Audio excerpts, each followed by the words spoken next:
Dear students, today I will discuss one of the most important topic that's from discourse, features of discourse.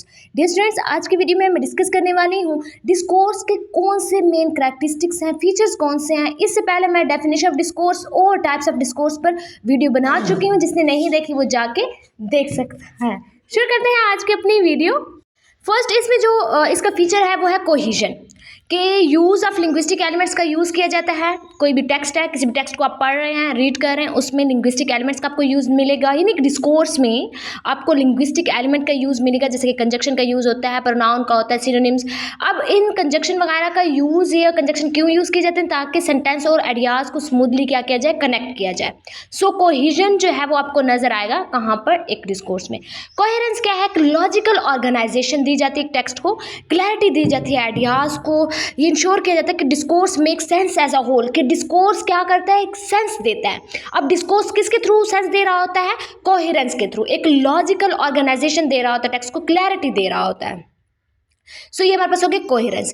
Next इसका जो है characteristics feature ये है context, जो situational और cultural background है जिसके अंदर एक डिस्कोर्स टेक प्लेस होता है, वो मीनिंग और इंटरप्रिटेशन पर अपना इन्फ्लुएंस डाल रहा होता है। कोई भी सिचुएशनल है, ये कल्चरल बैकग्राउंड है, जो भी सिचुएशन है उस सिचुएशन के बारे में बात की जाए तो अब जाहिर बात है उसने क्या करना है, एक मीनिंग को, डिस्कोर्स के मीनिंग को या जिसमें डिस्कोर्स टेक प्लेस हो रहा होता है उसने उस पर क्या डालना होता है, अपना इन्फ्लुएंस डालना होता है, उसके मीनिंग को चेंज करना होता है, मीनिंग अपना इन्फ्लुएंस डालना होता है, इंटरप्रिटेशन पर इन्फ्लुएंस डालता है।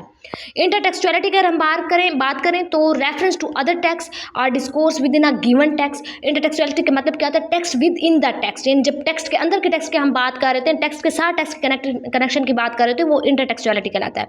सो अदर टेक्स्ट को रेफरेंस देना या डिस्कोर्स कोई गिवन टेक्स्ट के अंदर ये क्या क्रिएट करता है, कनेक्शन क्रिएट करता है और मीनिंग को इनरिच करता है, यानी मीनिंग को रिच बना रहा होता है। नेक्स्ट हमारे पास इसका करैक्टरिस्टिक्स है टर्न टेकिंग। स्पोकन डिस्कोर्स के अंदर वो वेज जिसके अंदर स्पीकर जो है वो मैनेज कर रहा होता है और कन्वर्जेशन के अंदर टर्न ले रहा होता है। यानी कन्वर्जेशन के अंदर टर्न लेने का मतलब कि पहले एक बात कर दी, एक कन्वर्स कर दिया, कन्वर्जेशन होगी, फिर उसके बाद उसने टर्न लेकर दूसरी बात पर आ गया। सो ये चीज़ होती है एक डिस्कोर्स के अंदर, और ये स्पोकन डिस्कोर्स के अंदर होती है कि वो वेज जिसके अंदर स्पीकर क्या करता है, मैनेज कर रहा होता है और एक्सचेंज कर रहा होता है, यानी कन्वर्जेशन के अंदर टर्न ले रहा होता है।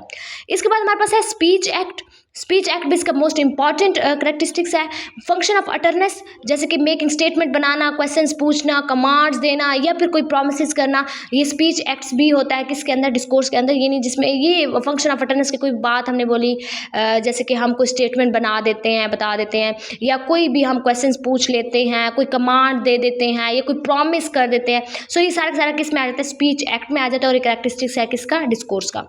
यंड्रा की अगर हम बात करें तो टाइप या कैटेगरी ऑफ डिस्कोर्स जो है, जो कि स्पेसिफिक कन्वेंशन से और एक्सपेक्टेशन, जैसे कि एकेडमिक पेपर्स हो गए, न्यूज़ आर्टिकल्स हैं, कैजुअल कन्वर्सेशन है, ये सब इसके अंदर आ जाते हैं। डिफरेंट यंड्रास जो हैं वो आ जाते हैं एक डिस्कोर्स के अंदर, जो कि स्पेसिफिक कन्वोकेशंस और स्पेसिफिक कन्वेंशंस और स्पेसिफिक जो एक्सपेक्टेशन है उससे वो आ रहा होता है, ठीक है, उससे रेलिवेंट होता है। अगर हम बात करें रजिस्टर्स की, जो लेवल ऑफ फॉर्मेलिटी है और इनफॉर्मेलिटी है लैंग्वेज के अंदर, ये भी ऑफन यूज़ किया जाता है किसी को इन्फ्लुएंस्ड बाय द, और ये इन्फ्लुएंस किससे होता है, पार्टिसिपेंट्स और कंटेक्स्ट के अंदर जो रिलेशनशिप होता है उससे ये इन्फ्लुएंस होता है।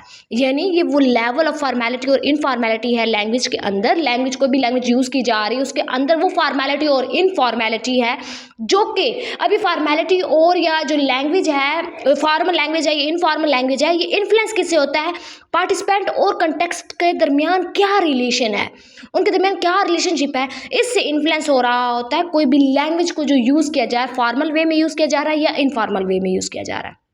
सो ये क्या हुआ, ये भी करैक्टरिस्टिक्स है किसका, डिस्कोर्स का।